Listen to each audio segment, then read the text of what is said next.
Fala galera, e sejam bem-vindos a mais um vídeo aqui no canal Química com Potássio. Eu sou o professor João Cássio, com K de potássio, e venho trazer para vocês o primeiro simulado de Química com Potássio aplicado ao vestibular da UFRR, hein? Ao acesso 2024. Então galera, são questões inéditas aqui, por isso que eu já peço para você deixar o like, se inscrever e compartilhar esse modulado aí com seus amigos, beleza? Eu vou deixar ele aqui no link da descrição, ok? Bom, sem mais delongas, vamos lá iniciar a nossa correção, ok? Olha só, a primeira questão, uma questão sobre tratamento de água, que fala sobre o abastecimento de água na capital de Boa Vista, né? Essa questão aqui traz dois métodos de tratamento, então você tem aqui, na verdade, uma captação da água bruta para o tratamento e a captação subterrânea realizada em diversos bairros de Boa Vista, né? Então você tem aí 62 poços de tubulação instalados. Aí o processo de tratamento de água é constituído das seguintes etapas. Ó. A primeira etapa é a captação. Então é constituída pelo conjunto de bombas e motores que possibilitam a retirada da água do Rio Branco para o tratamento. Aí a segunda etapa consiste na adição e dispersão de sulfato de alumínio na água, responsável por aglutinar as partículas no ponto de maior agitação. Então a terceira etapa é o agrupamento dessas partículas agregadas semissólidas menores, que foi na etapa anterior, transformando em agregados maiores. A quarta etapa é o processo no qual ocorre a deposição, a precipitação em suspensão pela ação da gravidade. A quinta consiste em passar a água através de substâncias porosas, como areia, seixo e antracito, capazes de reter os agregados que passam sem precipitar. Então você tem ali outras impurezas, né? A sexta é a correção do pH, para tirar essa corrosividade da água. Para isso é utilizado hidróxido de cálcio para neutralizar qualquer ácido que tenha ali residual, para atingir o pH 7. A sétima é a cloração e fluoretação, né? Que é a cloração. O cloro é responsável pela desinfecção e eliminação de bactérias patogênicas, e na fluoretação é necessária aí para o benefício da prevenção da cárie dentária, beleza? Informações da CAE, no site da CAE sobre saneamento básico. Beleza. Então, a ordem correta dos processos indicados em 2, 3, 4 e 5 é... Então, o gabarito aqui ficou na letra D, beleza, galera? Vamos entender, então, o que seria isso aí. A coagulação, galera, é feita pela adição desse reagente, que é o sulfato de alumínio, tá? Então, ele consegue aglutinar as partículas de sujeira e como você tem ali muita agitação, essas partículas elas acabam criando coágulos, porque elas chocam umas nas outras. E nesse processo é chamado de coagulação. É justamente a formação dessas partículas pequenas que surgem na união dessas sujeiras, né? Então isso é chamado de coágulos, beleza? Aí quando essa agitação ela se torna lenta, esses coágulos acabam se juntando, né? Então você tem aí a formação de estruturas um pouco maiores, né? Aglutinados maiores. Então esses aglutinados maiores são chamados de flocos, beleza? E se essa solução, essa mistura, né, ela ficar em repouso, aí o que vai acontecer? Esses flocos eles acabam se depositando no fundo lá da água, né? Então ocorre um processo chamado de sedimentação, ok? Essa sedimentação ela também é chamada de decantação, tá bom? Então a mesma coisa, tá? A decantação e a sedimentação aqui são sinônimos. Por isso o gabarito ficou na letra D, porque é a última etapa que aquelas partículas que não sofreram a decantação acabam sendo filtradas através aqui dessas substâncias porosas, desses minerais como areia, seixo, que compõem filtros, ok? Por isso que é uma filtração. Eu acho que alguns alunos tiveram ali alguma dificuldade com essa palavra aqui, né? A flotação, porque parece muito com a floculação, né? Mas são termos diferentes, tá? São métodos de separação diferentes. Por quê? Olha só, enquanto que a floculação é a formação de flocos pela adição de sulfato de alumínio, que é um agente coagulante, e o floco acaba se depositando no fundo lá, né? Pelo processo de sedimentação, a flotação é um método de separação de misturas heterogêneas com aplicação de ar. Então, você tem ali bolhas que vão levar esses sólidos para a superfície da água. Então você tem aí a aplicação de ar nesse método. Flotação vem de flutuar, beleza? E floculação vem de flocos, criar flocos. Show de bola? Vamos para a questão de número 2. A questão de número 2 fala que no Brasil, uma das substâncias mais utilizadas no tratamento de água é o sulfato de alumínio, então agente coagulante, né? Ele é obtido pela reação química do óxido de alumínio e do ácido sulfúrico. Então aqui a informação é que se ele é obtido, ele é o produto, beleza? Então você já sabe que ele é um produto. E o óxido de alumínio com o ácido sulfúrico são reagentes. O produto é adicionado na água juntamente com óxido de cálcio, que também é conhecido como cal virgem, e ao serem misturados à água, ocorre uma transformação química formando substância gelatinosa, que no caso é o hidróxido de alumínio. Beleza? Então, o que nós podemos aqui interpretar primeiro, né? Que o sulfato de alumínio ele é um produto.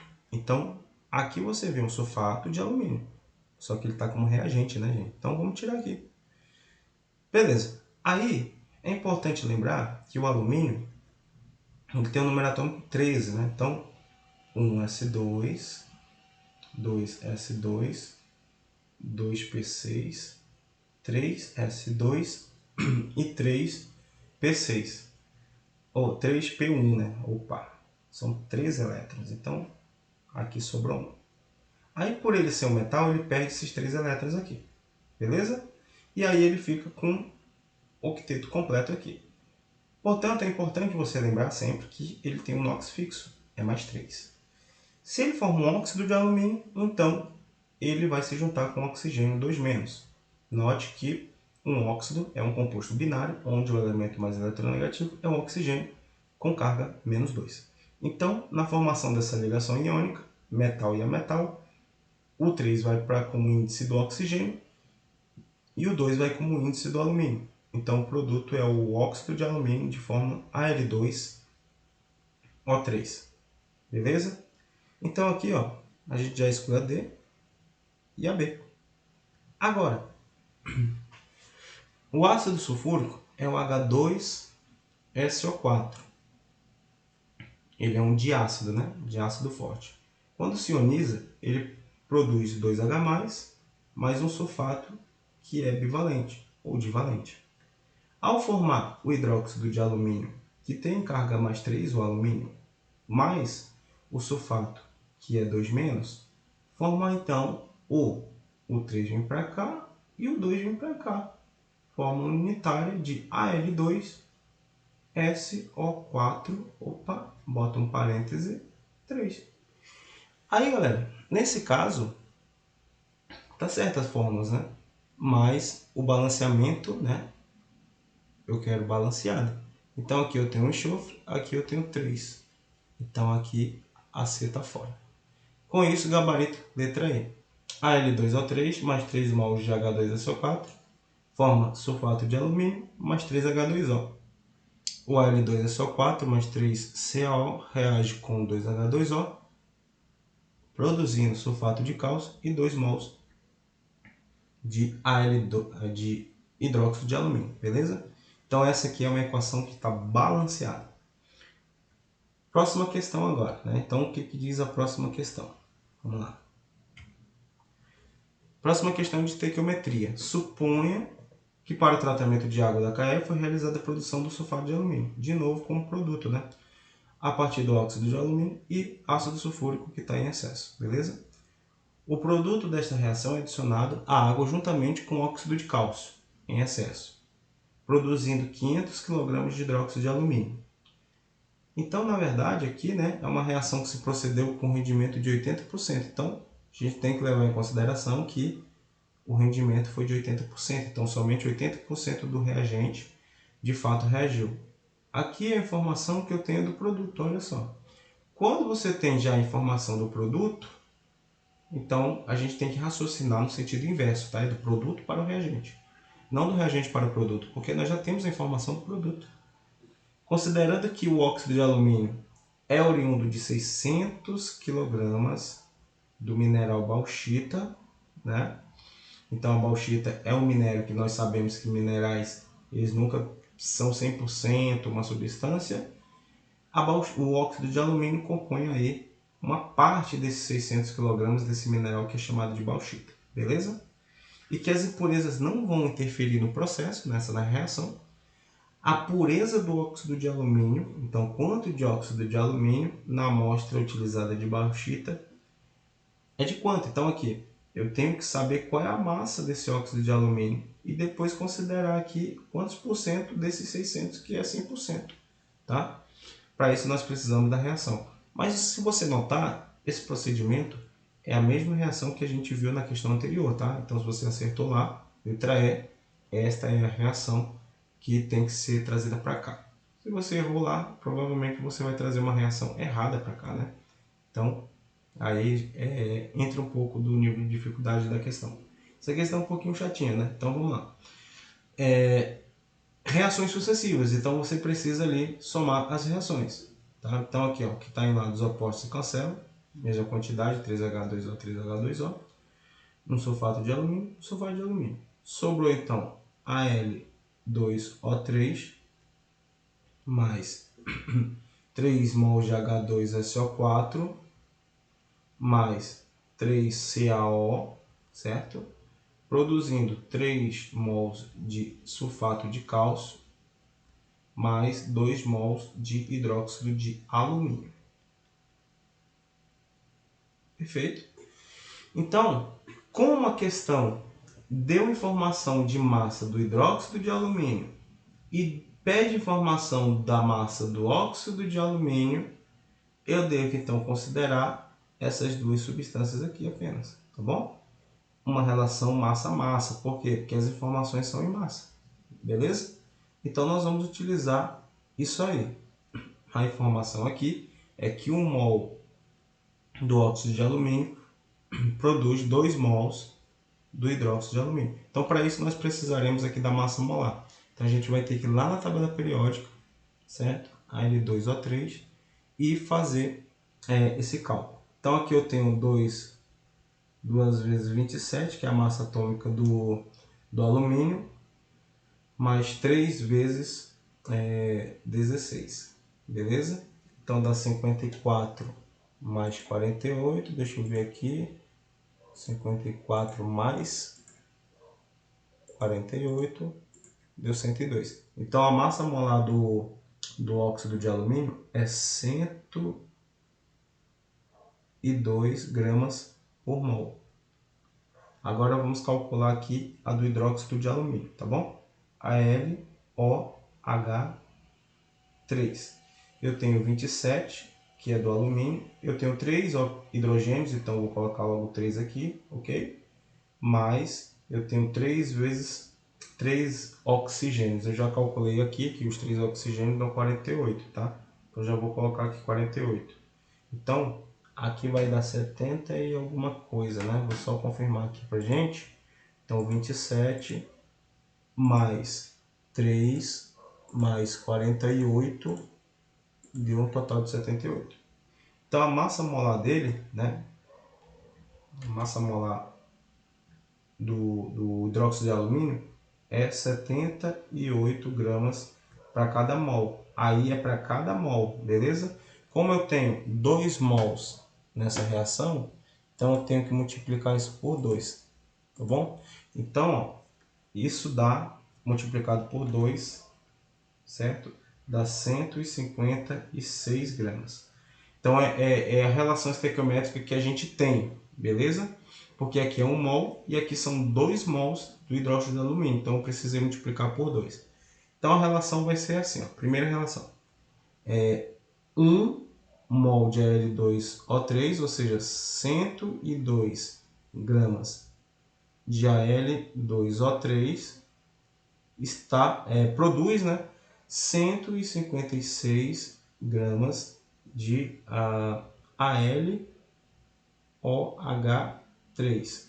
Então essa é a primeira relação que a questão está fornecendo. Está falando uma vez a massa molar desse reagente, produz 2 vezes a massa molar desse produto. Então nós estamos interpretando essa informação da equação aqui, beleza? Então a primeira relação é a, a, a proporção, né? Proporção. A segunda relação é o problema da questão. Então, qual seria a massa do óxido de alumínio necessária para produzir aí, ó, 500 quilogramas do hidróxido de alumínio? Foi isso que a questão forneceu para a gente ali como dado. Aí, nesse caso, o que a gente vai fazer aqui, né? Não precisa você transformar isso para grama, beleza? Por quê? Porque hidróxido de alumínio vai para o espaço com hidróxido de alumínio. Grama vai para o espaço com grama. Sobra quilogramas de óxido de alumínio. É o que a gente quer calcular. Multiplica esse com esse com esse. Beleza?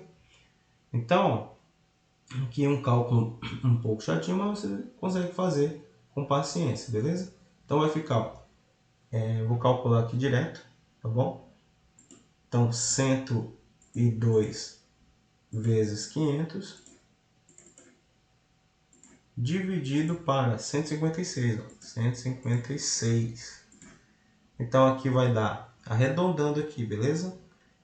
Arredondando isso dá 327 quilogramas. Pronto. Então 327 quilogramas de Al2O3. Vamos interpretar aqui o que a gente fez até agora.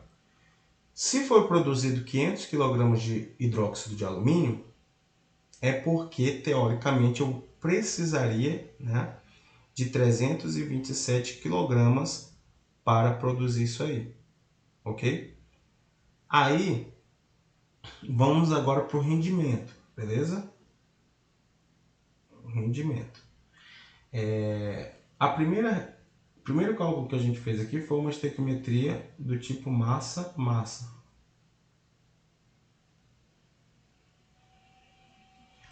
O segundo cálculo a gente vai fazer um cálculo de rendimento, né, que é um cálculo de porcentagem. Aí aqui, muitos alunos confundem, né? Por quê? Porque se o pensamento é inverso, os 500 kg já foram produzidos no rendimento de 80%.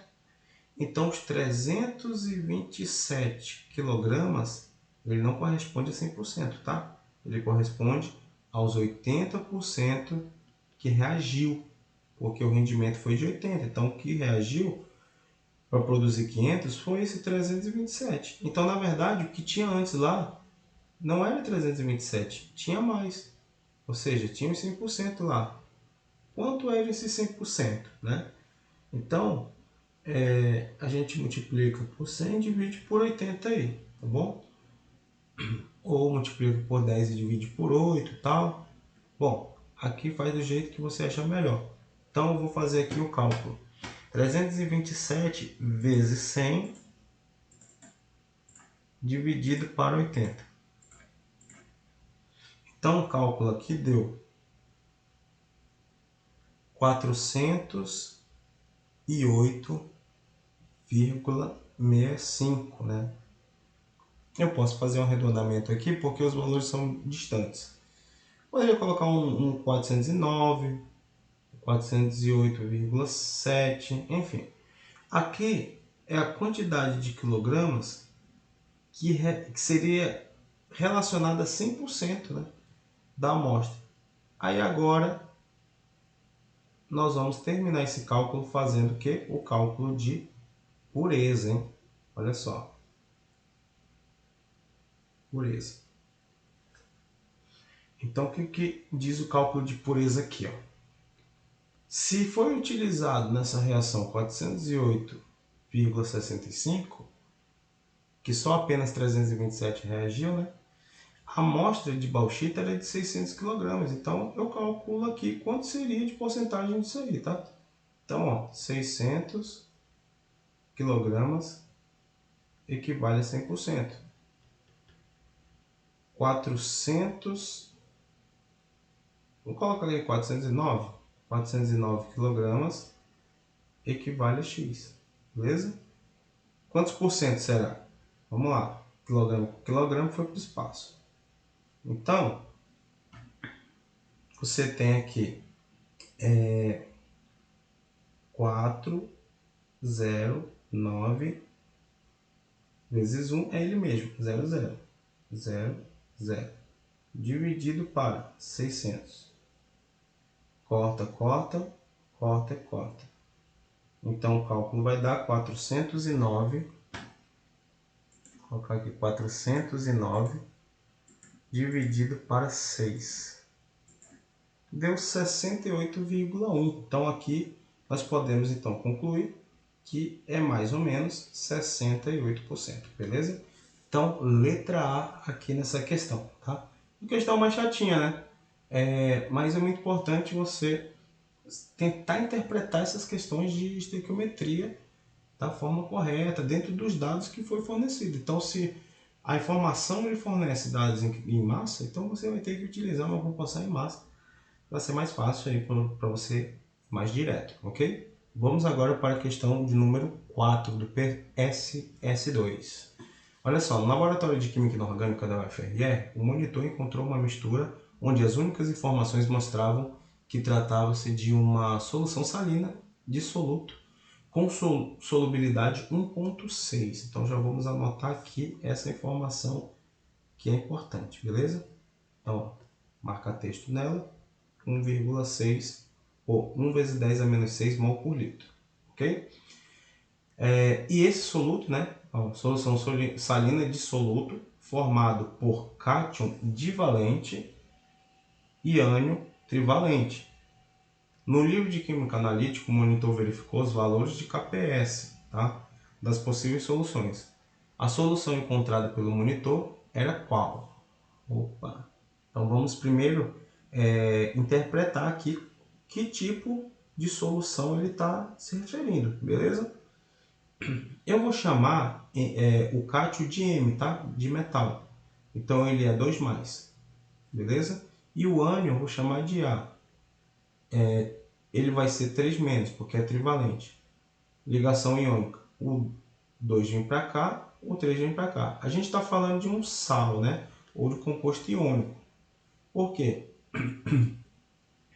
Que é KPS. Então, KPS é produto de solubilidade de compostos iônicos que tem uma solubilidade muito pequena, tá bom? Então, aqui eu posso fazer esse cruzamento. Então, o composto tem forma M3A2. Beleza? Então, aqui, ó, já vou excluir a letra C, ó. Não está batendo, ok? Até porque o sódio ele é monovalente.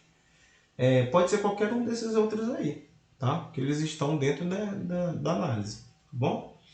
Aí, o que vai acontecer?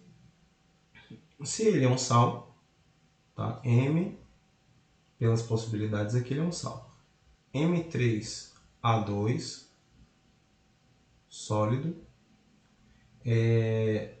no equilíbrio, certo? Ele tem pouca solubilidade, mas quando ele se dissocia nessa pouca solubilidade, ele vai formar 3 mols de M,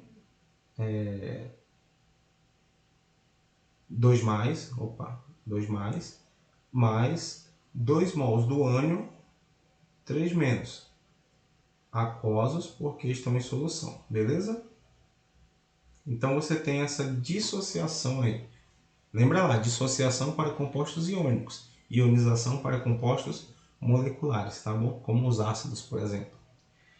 Certo, então o produto de solubilidade ele tem que levar em consideração a relação estequiométrica disso aqui. Por quê?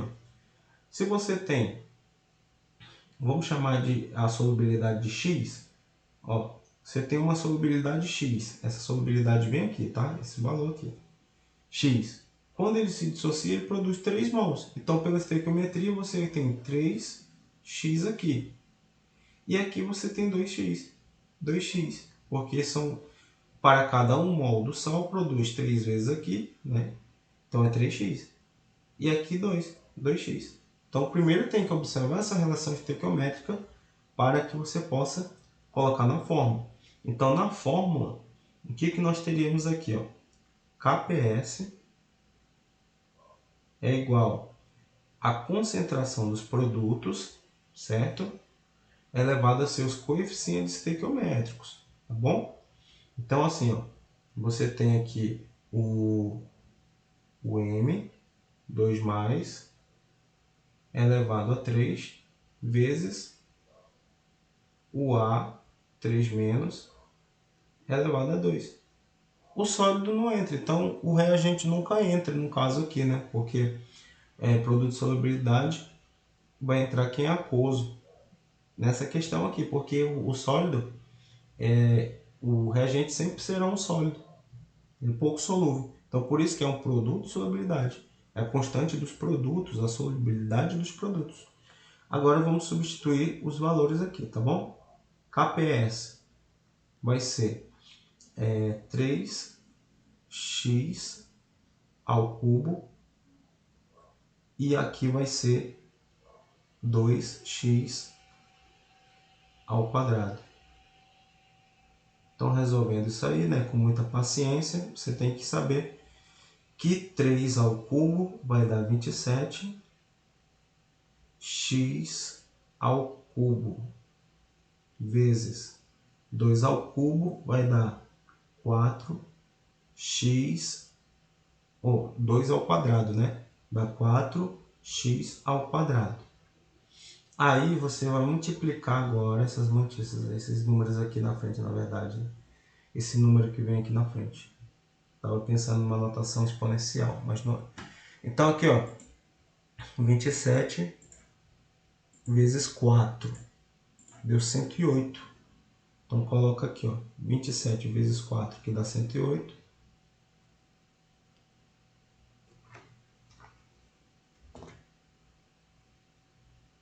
Opa. Ali já mostrando que a letra B, né? Porque você tem 108. Então, ó, ou seria aqui ou aqui, né? Vamos lá, vamos seguir pela lógica. X, 3 mais 2, 5. Ok. Agora, o que a gente vai fazer? A gente vai nós já temos a forma, tá bom? Que a gente deduziu aí. Agora a gente vai substituir o valor de x. X é quem? X é a solubilidade, pô. Aqui, ó, 1 vezes 10 é menos 6. Então vai ficar 108 vezes 1 vezes 10 a menos 6 elevado a 5. Então, KPS aqui é 1 elevado a 5, né? A quinta vai ser 1. E aqui você multiplica. Então, vai ficar 108 vezes 1 vezes 10 a menos 30.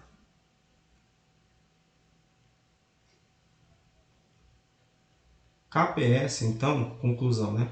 108 vezes 1 é 108. Vezes 10 a menos 30.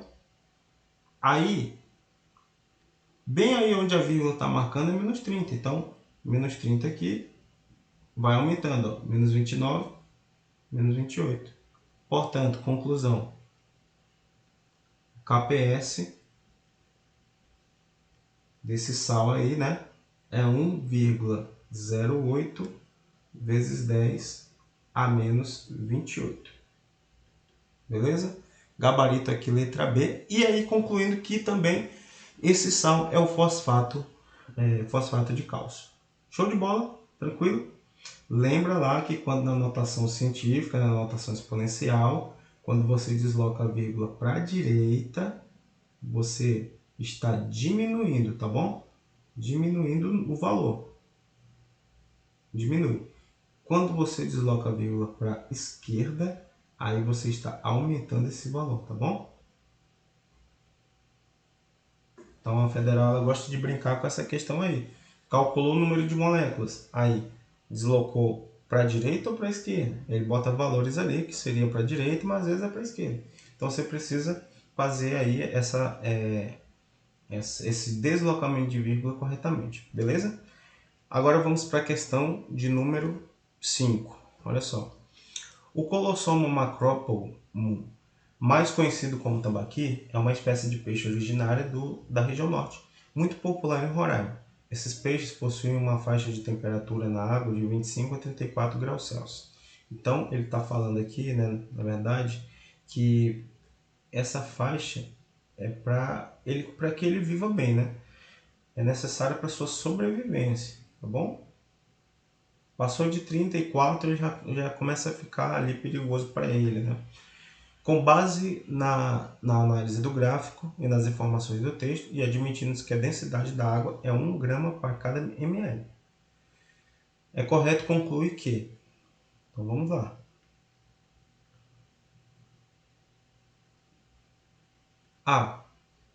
A faixa de temperatura para a sobrevivência dos peixes existe porque a redução da temperatura da água à pressão constante favorece a liberação dos gases, oxigênio e nitrogênio para a atmosfera. Vamos aqui observar esse gráfico aqui, o que ele está dizendo. Se a pressão ela é constante, em 1 atm, quando eu aumento a temperatura, a solubilidade está diminuindo, né, os gases. Então conclui-se que o aumento da temperatura diminui a solubilidade dos gases e a diminuição da temperatura aumenta a solubilidade dos gases, ou seja, a sua concentração em solução. É só lembrar de uma garrafa de refrigerante, né?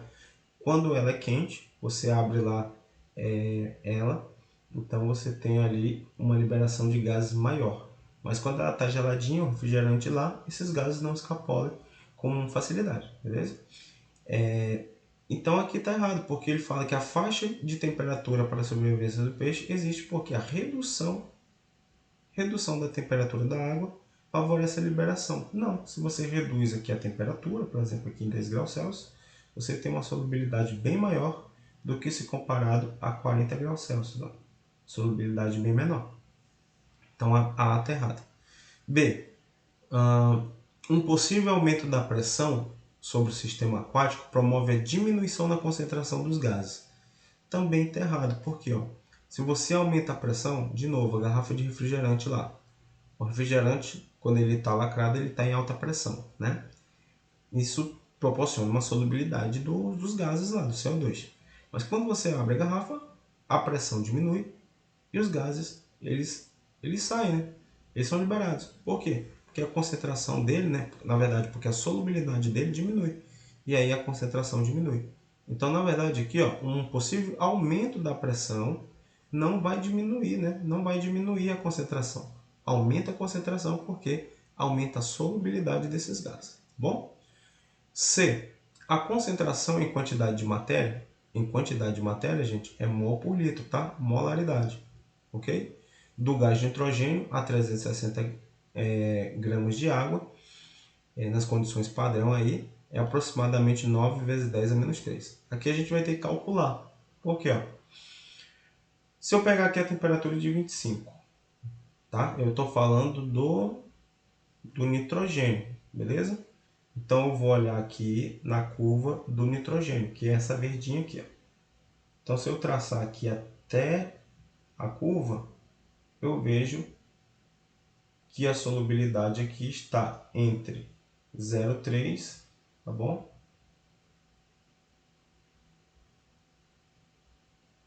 Entre 0,03 e 0,02. Então a gente conclui que esse valor é 0,025. Opa, tem mais um zero ali, né? 0,25 gramas de nitrogênio para cada 100 gramas de água. Então o que a gente vai fazer aqui? Vai fazer um cálculo aqui para saber qual é a massa de nitrogênio em 360 gramas de água. Então eu vou fazer uma regra de 3. A solubilidade ali é 0,0025 gramas de N2 para cada 100 gramas de água. Beleza. Qual é a massa de nitrogênio em 360 gramas de água? Tá bom? Grama com grama, água com água, grama com grama, zero com zero. E aí eu poderia multiplicar por 0,3, por 3,6, ou multiplicar por 36 e dividir por 10.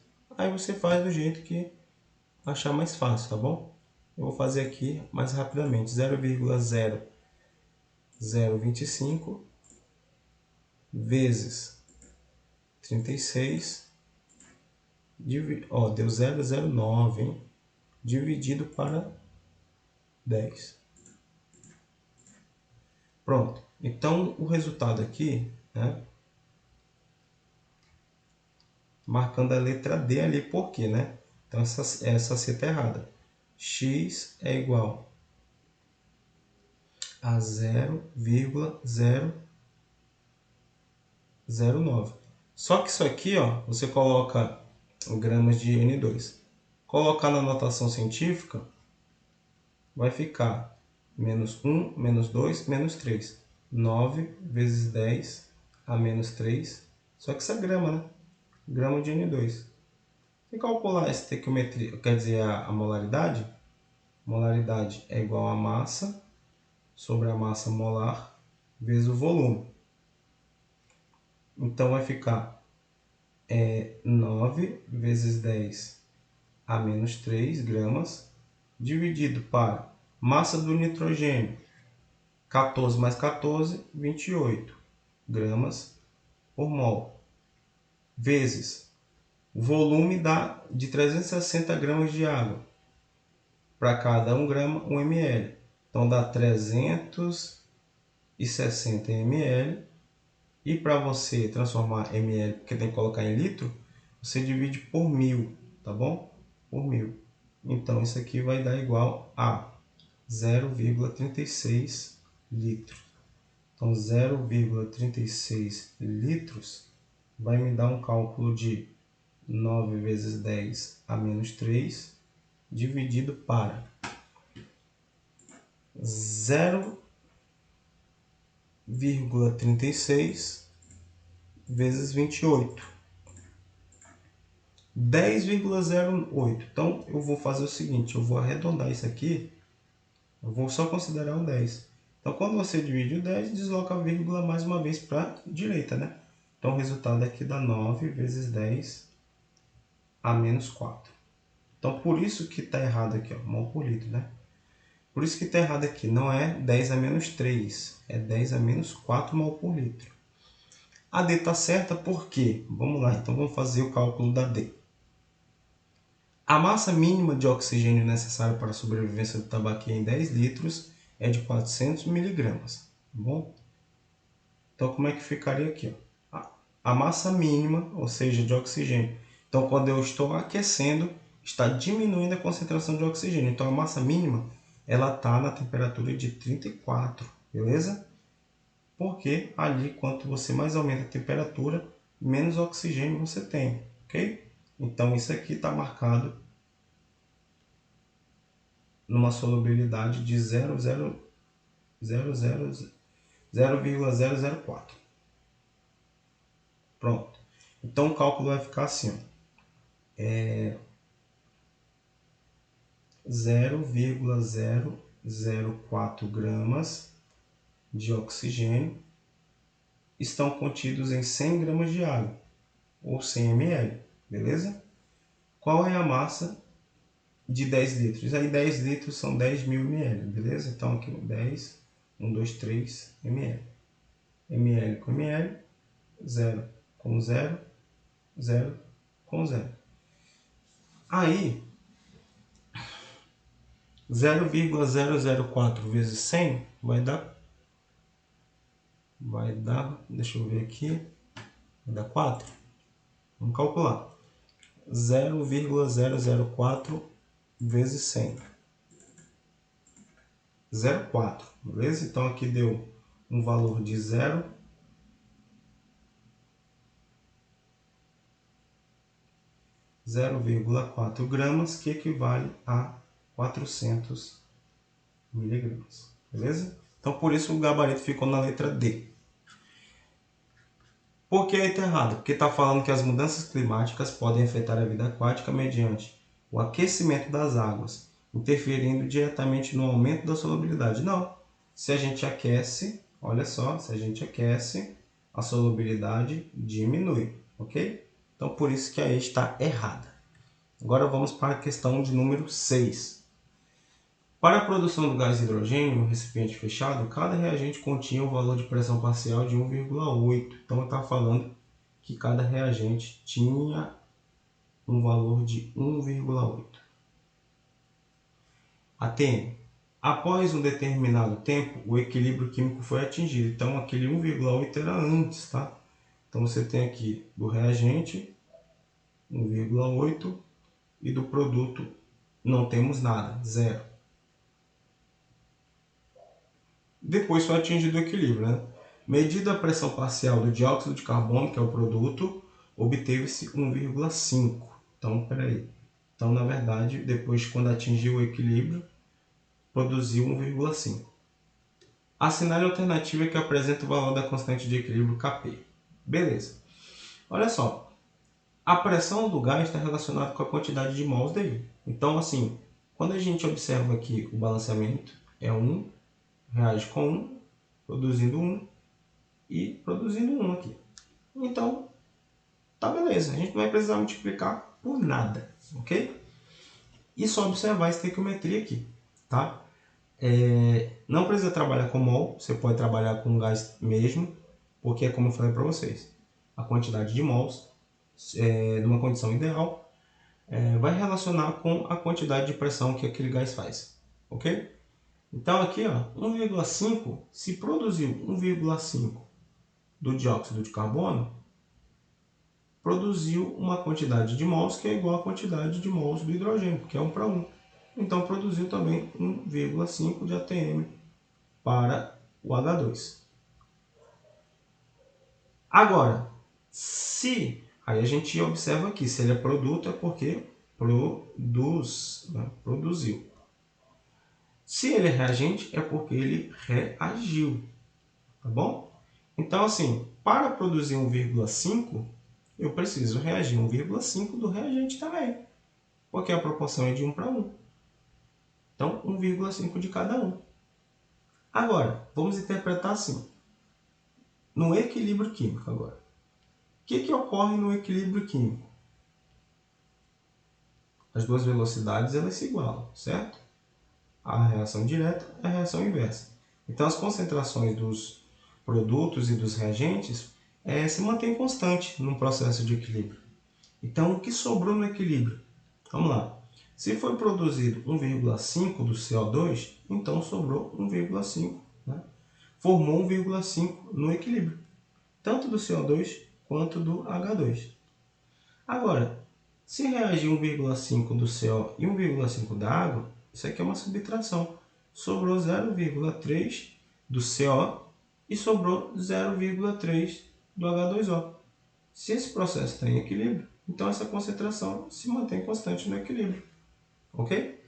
Logo, essas concentrações, né, no caso aqui não é concentração, é pressão, né? Essas pressões, elas se mantêm, né, no equilíbrio.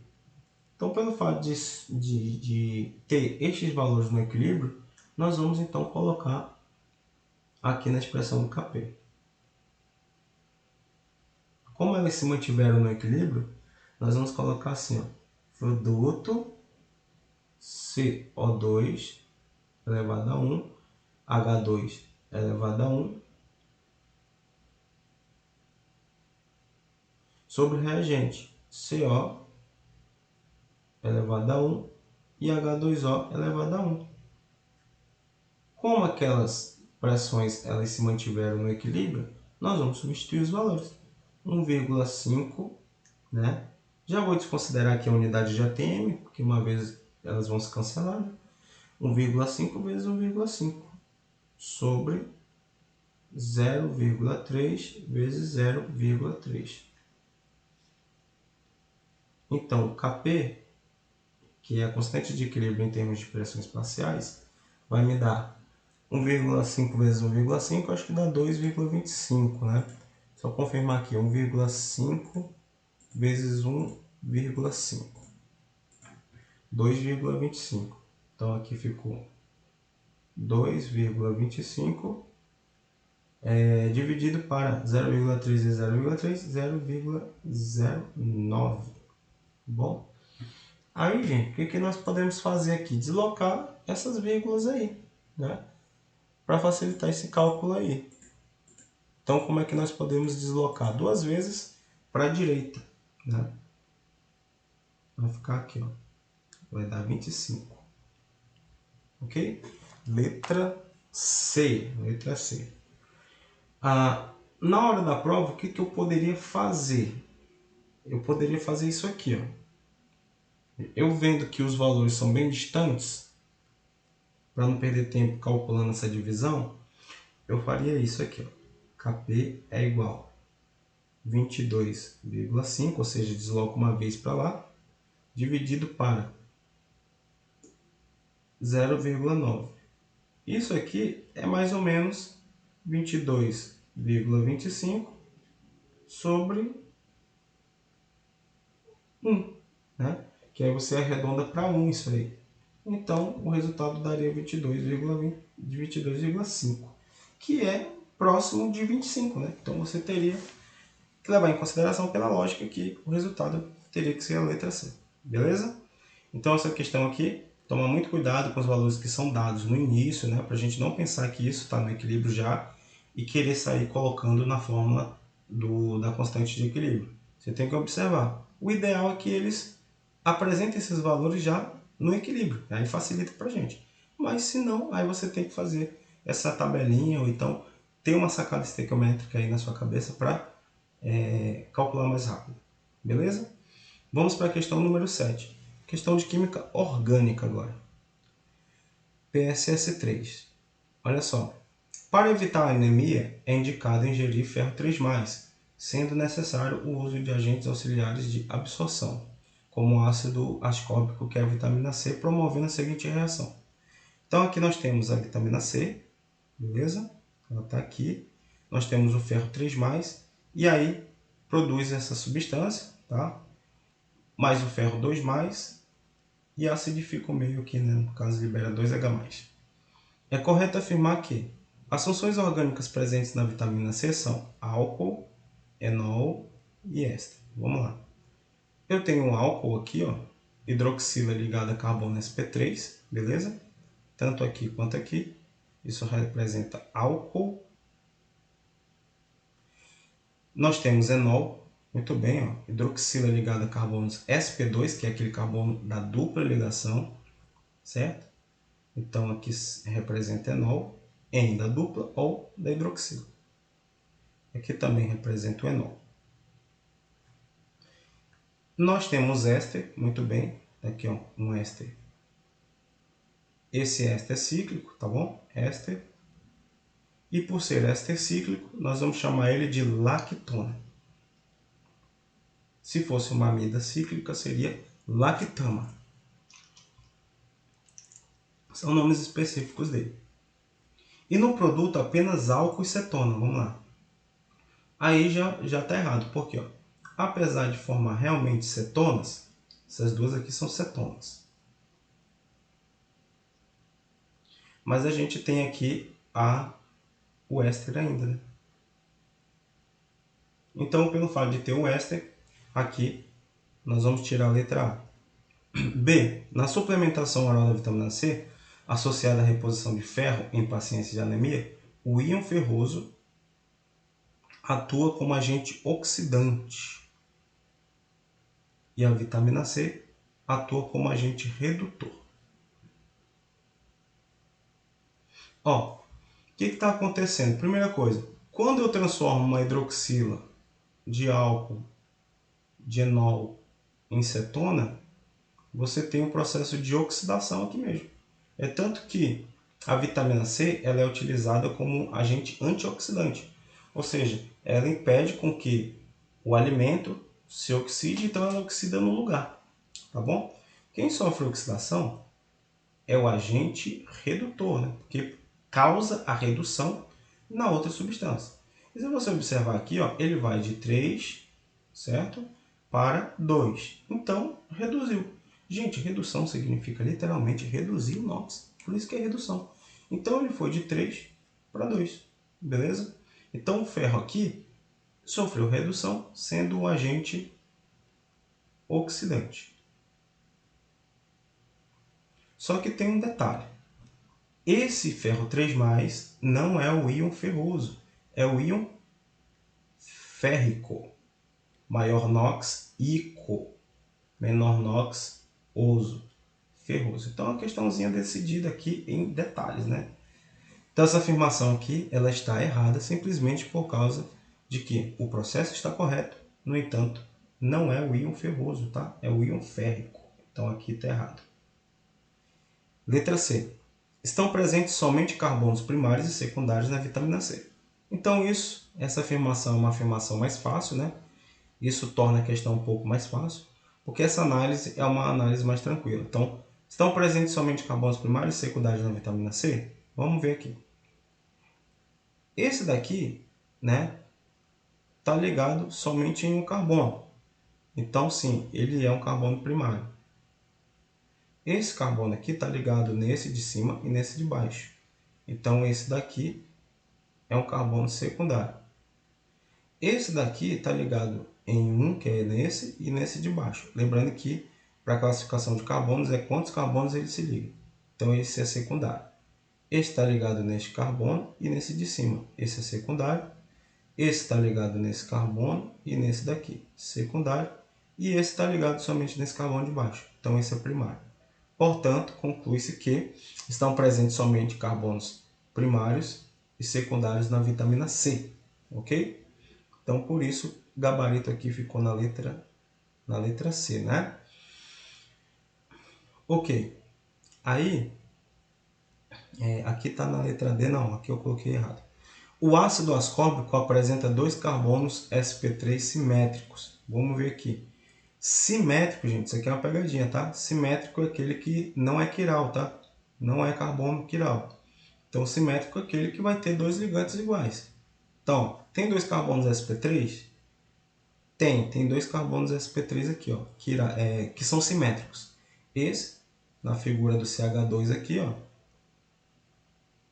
CH2, esse é simétrico. E nós teremos aqui, deixa eu ver, realmente não tem dois carbonos sp3 simétricos, né?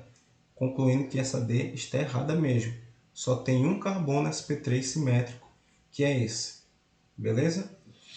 Por quê? Porque as outras aqui, ó, são carbonos quirais. Ó. Tem um hidrogênio aqui, tem um hidrogênio aqui. Então, esse daqui é um carbono quiral. Né? Note, esse grupo é diferente desse, que é diferente do hidrogênio, que é diferente de todo o resto aqui. Então, ele é quiral. Já esse daqui também, ó, porque ó, esse grupo é diferente do hidrogênio, que é diferente de vídeo composto no meio, a parte de cima é diferente da parte de baixo. Então, assim que você identifica carbonos quirais em um ciclo. Beleza? Então, na verdade, concluindo aqui, o ácido ascórbico apresenta um carbono sp3 simétrico e dois carbonos sp3 assimétricos, que são os quirais. São esses dois aqui, tá bom? E aí fala que as duas hidroxilas do enol são reduzidas. Não, gente, isso aqui é um processo de oxidação, visto no início, né? Que viram carbonilas. É importante lembrar que, por exemplo, o álcool, quando ele é primário, no caso do CH3C, o etanol, né?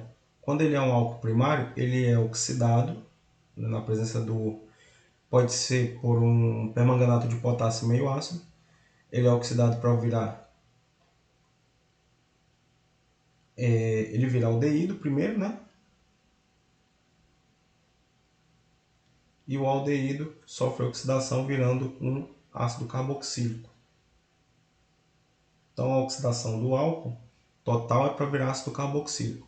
Se por acaso, isso aqui é um álcool primário, beleza? Se por acaso ele for o CH3OH, que é o metanol, é o único que segue mais adiante, tá? Ele vira metanol, ele vai virar o metanol. Depois ele vira o ácido metanóico. Depois ele tem mais um hidrogêniozinho aqui, né? Ele vira o ácido carbônico. Então adiciona mais uma hidroxila, fica H2CO3. E esse se decompõe em H2O mais CO2. Somente esse. Se ele for um álcool secundário,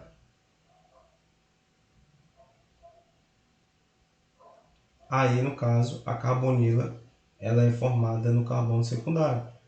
Então ela vira uma cetona. Tá? Então os álcools secundários são oxidados para virar cetona.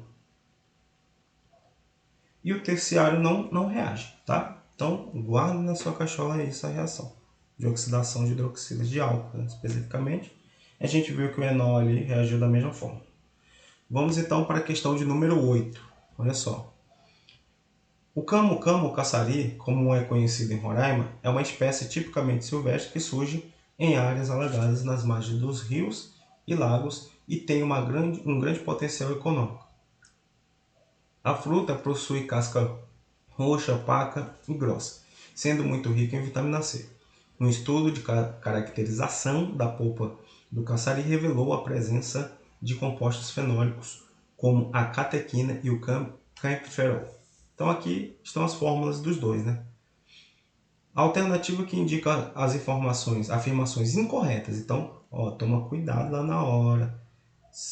Sempre destaque isso aqui. Pô, ele quer a incorreta, né? Não a correta. Ok? Sobre esses compostos são feitas as seguintes afirmações. 1. São compostos fenólicos e isômeros entre si. Então, é uma questão de isomeria. São compostos fenólicos, tem fenol aqui na estrutura, né? Hidroxila ligada ao benzeno é um fenol. Mas não são isômeros entre si, né? Dá para observar aqui, ó. Como é que a gente vai fazer? Se você observar, bem aqui nessa hidroxila, e aqui você conserva o hidrogênio dessa parte, beleza? Pronto, tem o hidrogênio aí. Aí esse oxigênio ele vem para cá, ó, forma uma dupla, uma cetona aqui, ó, né? Certo. E aí você tem a adição aqui de uma ligação dupla também, de uma pi. Então qual é a interpretação? Antes aqui tinha dois hidrogênios, certo? Então, meteu uma dupla, você tirou dois hidrogênios. Meteu outra dupla aqui, aqui tinha um hidrogênio para cima e um hidrogênio para trás. Né? Lembrando que essa linha tracejada é para trás, preenchida é para frente. Então aqui colocou a dupla, não tem mais ele. Então aqui menos dois hidrogênios. Então eu espero que a fórmula molecular do campferol tenha dois hidrogênios a menos em relação ao da catequina. Então eu coloquei aqui, ó, C15, os dois têm 15 carbonos, mais a catequina tem H14 e o campferol tem 10. Como eu falei, 4 hidrogênios a menos. Se você não tem essa sacada, então conta, mas você vai perder um tempinho. Então a dica é, apareceu uma ligação dupla, é porque perdeu dois hidrogênios. Apareceu uma parte que antes era aberta e agora é fechada, também perdeu dois hidrogênios. Beleza? Então, são dois compostos fenólicos entre si, né? São isômeros. Não são isômeros. Então, aqui está errado. Então, vamos excluir a letra A. Opa, não. Vamos excluir... as incorretas. Ó. Então, vamos excluir aqui a letra C, porque não está falando que é incorreto. E a letra E, porque não está falando que é incorreto. 2. Somente a catequina tem atividade óptica. Tá certo. Beleza? Por quê? Aqui, ó, tem carbono quiral aqui, ó. Tem carbono quiral aqui. Então, o hidrogênio é diferente da hidroxila do álcool. Aí você divide o composto cíclico no meio. Essa parte de cima é diferente da parte de baixo. E aqui, ó, aqui também, a hidrogênio é diferente dessa parte. Divide o composto aqui no meio, né, o ciclo. A parte de cima é diferente da parte de baixo. Então tem dois carbonos quirais que têm atividade óptica. Já o campferol não tem esses carbonos. Na verdade, ele não tem nenhum carbono sp3 aqui, né? Ele não tem, todos os carbonos dele são sp2. Portanto, não pode apresentar isomeria óptica do carbono quiral. Então aqui, 2, somente a catequina tem atividade óptica. Então vou tirar aqui. Continua. Beleza? Então, o campferol pode apresentar tautomeria. Tautomeria é um equilíbrio dinâmico que ocorre entre o enol, que é um composto instável, então ele não fica nessa posição por muito tempo, ele fica em equilíbrio dinâmico, mudando a forma dessa hidroxila, né? Então, nessa mudança, ele forma aldeído ou ele forma uma acetona, se for no caso, né, um aldeído.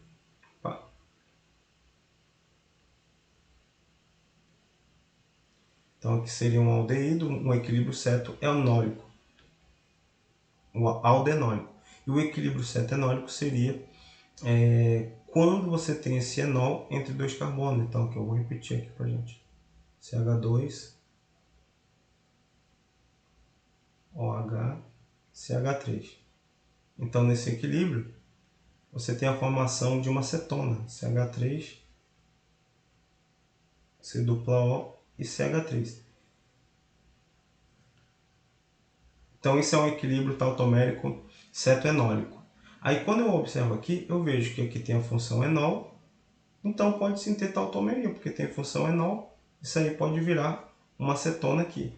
Assim como a acetona pode virar um enol aqui. Então, está correto aqui a letra, quer dizer, o número 3. Aí, ó, 4. A catequina é um isômero geométrico trans. Cadê? Deixa eu apagar aqui.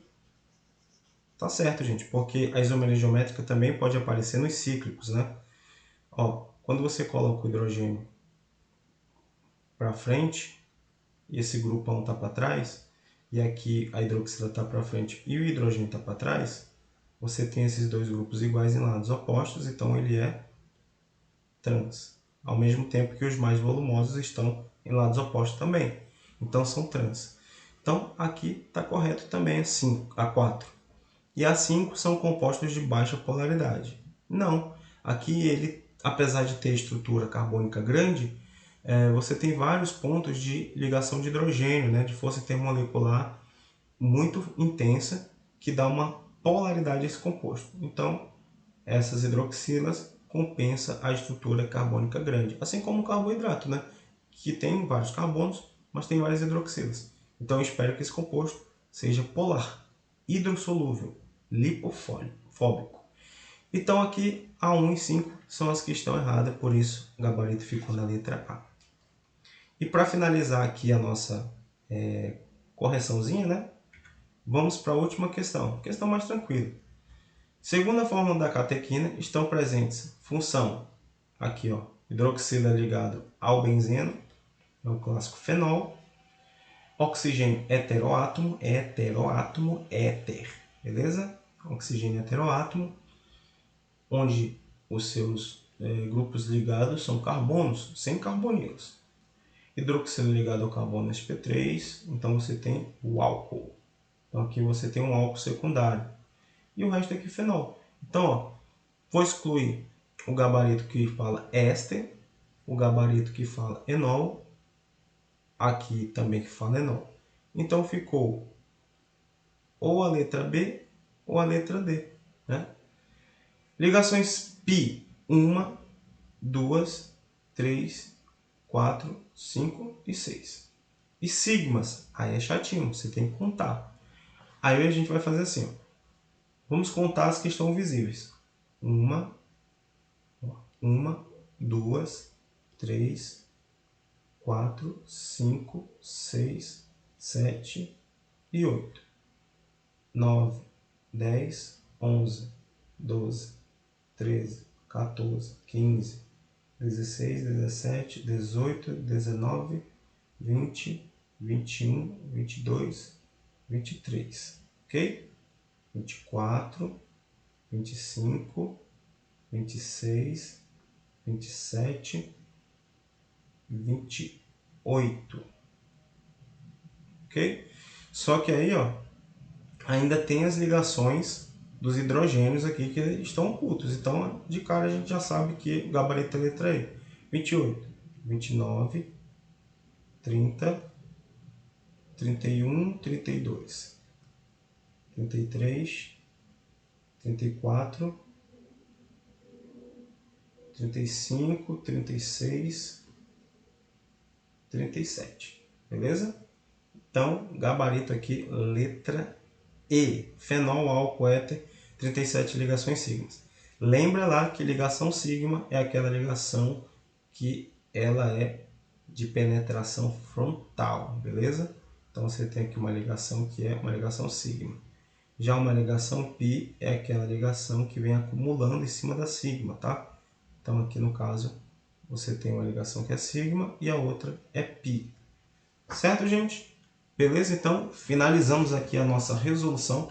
Espero que essa resolução tenha servido para você, tenha tido sentido, que esse simulado também tenha servido para você revisar vários assuntos e nos vemos numa próxima situação, beleza? Forte abraço a todos, bons estudos!